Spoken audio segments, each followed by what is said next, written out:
একুশের প্রথম প্রহরে ভাষা শহীদদের শ্রদ্ধা জানাতে ঢল নামে পর্তুগালের লিসবনের স্থায়ী শহীদ মিনারে।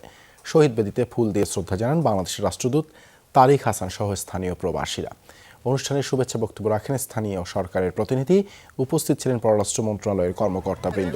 আরও ছিলেন আওয়ামী লীগ, যুবলীগ, জাতীয়তাবাদী স্বেচ্ছাসেবক দল, বাংলাদেশের শিক্ষার্থী পরিষদ, বৃহত্তর Faridpur association in Portugal, Barishal community of Portugal, Brahmanbari association Portugal, Bangladesh friendship association, daily Shubhobarta, Bangla press ক্লাবের সদস্যরা।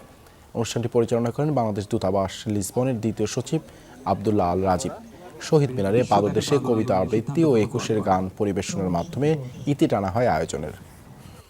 যাদের আত্মত্যাগের কারণে আজকে আমরা স্বাধীনভাবেই বাংলা ভাষা কথা বলতে পারছি, তাদের প্রতি এই পর্তুগালের মাটিতে লিসবনে শ্রদ্ধা জ্ঞাপন করতে পারে এক অন্যরকম অনুভূতি। আজ মহান ভাষা দিবস, এটি এখন আন্তর্জাতিক মাতৃভাষা দিবস।